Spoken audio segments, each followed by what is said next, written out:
VK Mishra present. हमारे channel पर बने रहने के लिए हमारे चैनल को लाल बटन दबा करके सब्सक्राइब करें और साथ में बेल आइकन घंटी दबाएं। ध्यायेत नित्यं महेशं रजतगिरिनिभं चारुचन्द्रावतंसं रत्नाकल्पोज्ज्वलांगं परशुमृगवरा भीतिहस्तं प्रसन्नं पद्मासीनं समन्तात् अस्तुत्मवर्गणैर्व्याघ्रकृतिं वसानं विश्वाद्यं विश्वबीजं निखिलभयहरं पंचवक्त्रं त्रिनेत्रम्। ओम नमः शिवाय। जय भोलेनाथ। जय श्री राधा कृष्ण। आप सभी का हमारे YouTube चैनल पे बहुत बहुत स्वागत है। आइए आज सुनते हैं श्रावण मास महात्म्य 12वां अध्याय की कथा। जो विभक्त सच्ची श्रद्धा के साथ श्रावण मास महात्म्य का कथा श्रवण करते हैं, भगवान भोलेनाथ का श्रावण के महीने में पूजन करते हैं, व्रत करते हैं, भगवान भोलेनाथ की कृपा से सभी प्रकार के सुख और समृद्धि की प्राप्ति होती है। तो आइए सुनते हैं श्रावण मास महात्म्य 12वां अध्याय की कथा। तो बोलिए प्रेम से भगवान भोलेनाथ की जय, माता पार्वती की जय। ईश्वर बोले कि हे ब्रह्मपुत्र, अब मैं स्वर्ण गौरी का शुभ व्रत कहूँगा।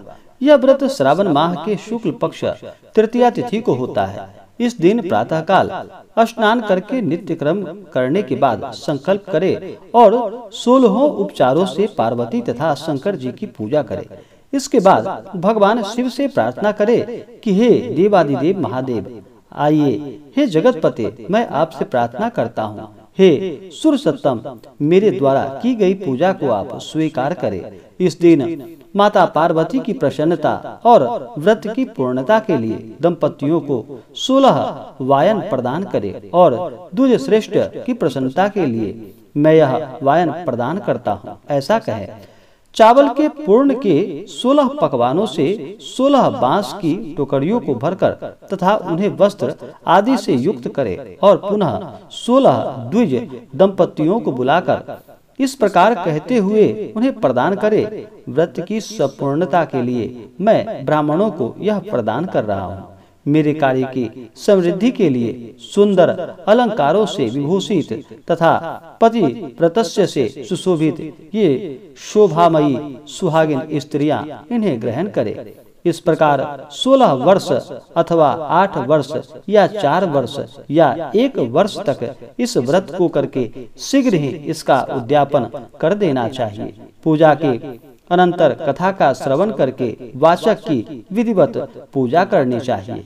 सनत कुमार बोले कि हे प्रभु, इस व्रत को सर्वप्रथम किसने किया, इसका महात्म्य कैसा है और इसका उद्यापन किस प्रकार करना चाहिए, वह सब आप मुझसे बताइए।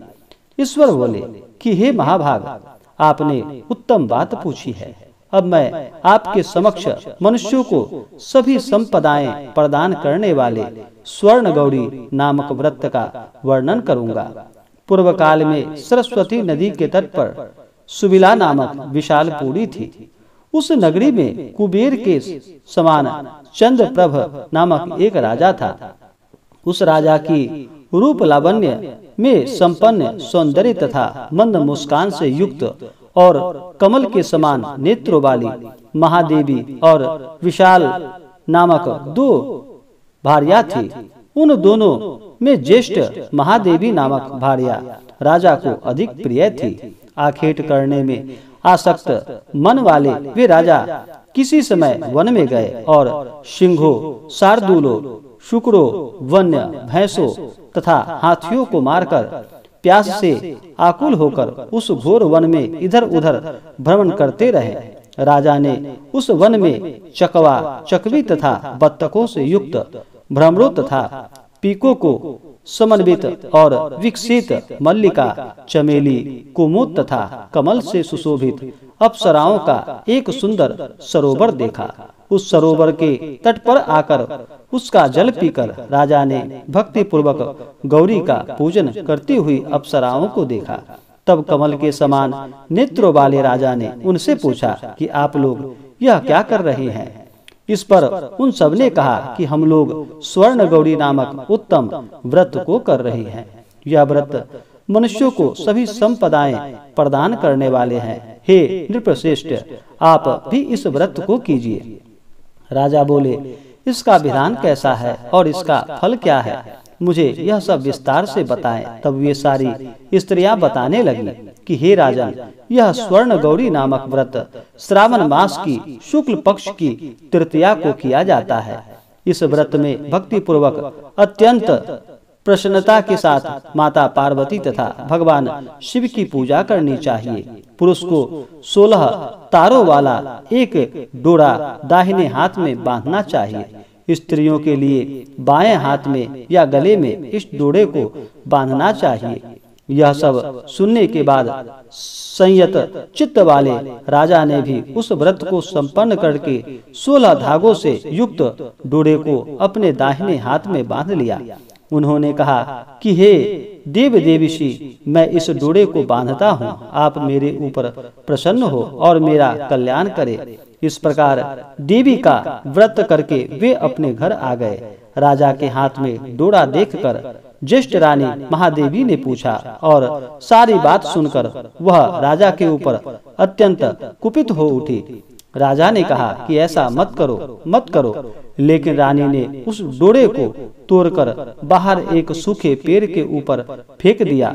उस डोरे के स्पर्श मात्र से वह वृक्ष पल्लवों से युक्त हो गया। इसके बाद उसे देखकर दूसरी रानी भी आश्चर्यचकित हो उठी और उस वृक्ष पर स्थित टूटे हुए डोरे को उसने अपने बाएं हाथ में बांध लिया।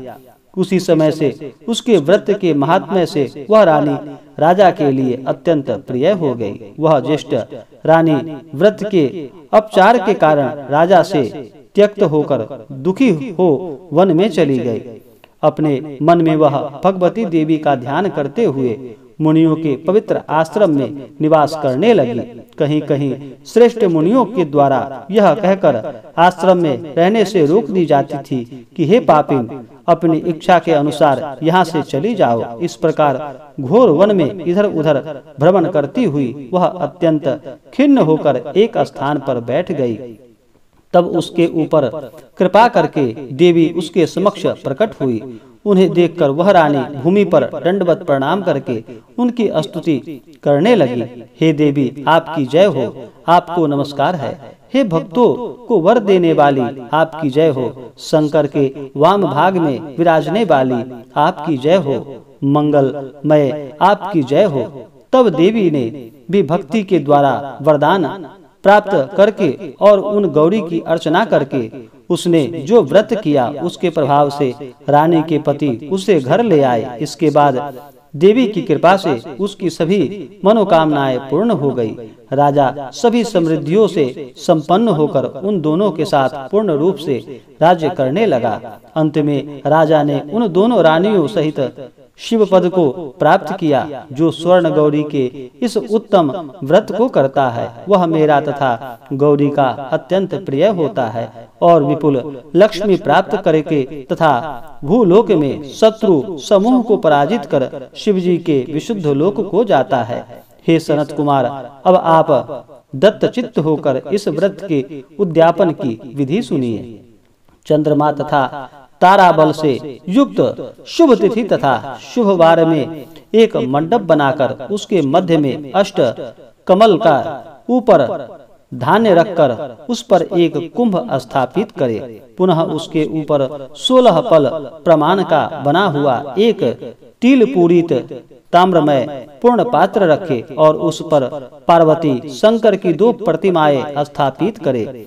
भगवान शिवजी की प्रतिमा श्वेत वर्ण के 2 वस्त्रों तथा शुक्ल वर्ण के यज्ञोपवीत से सुशोभित हो। उसके बाद वेदोक्त मंत्रों से विधि पूर्वक उनकी प्रतिष्ठा करे और भली भांति पूजा करके रात्रि में जागरण करे। इसके अनंतर प्रातः काल पूजा करने के बाद होम करे। सर्वप्रथम ग्रह होम करके प्रधान होम करे। हवन के लिए यव मिश्रित तिल घृत से पूर्ण रूप से सशक्त होने चाहिए। 1000 अथवा 100 आहुति डालनी चाहिए। इसके बाद वस्त्र अलंकार तथा गौ के द्वारा आचार्य की पूजा करनी चाहिए और वायन प्रदान करना चाहिए। इसके बाद ब्राह्मणों को भोजन कराना चाहिए। साथ ही 16 दंपतियों को भी भोजन कराना चाहिए। अपने द्रव्य सामर्थ्य के अनुसार उन्हें भूयसी दक्षिणा देनी चाहिए। अंत में हर्षोल्लास से युक्त होकर बंधुजनों के साथ स्वयं भोजन करना चाहिए। इस प्रकार श्री स्कंद पुराण के अंतर्गत ईश्वर सनत कुमार संवाद में श्रावण मास महात्म्य में तृतीया में स्वर्ण गौरी व्रत कथन नामक 12वां अध्याय पूर्ण हुआ। तो बोलिए प्रेम से भगवान भोलेनाथ की जय, माता पार्वती की जय। तो आशा करता हूँ कि यह जानकारी आपको अच्छा लगा हो। ऐसे ही ज्ञानवर्धक जानकारियाँ प्राप्त करने के लिए हमारे इस चैनल को लाल बटन दबा करके सब्सक्राइब करें, साथ में बेल आइकन घंटी दबाएं ताकि मेरे वीडियो का नोटिफिकेशन आपके पास सबसे पहले पहुँचे। वीडियो को लाइक और अपने मित्रों तथा दोस्तों के साथ शेयर करें। सुखी रहें और स्वस्थ रहें। जय श्री राधे कृष्ण। धन्यवाद।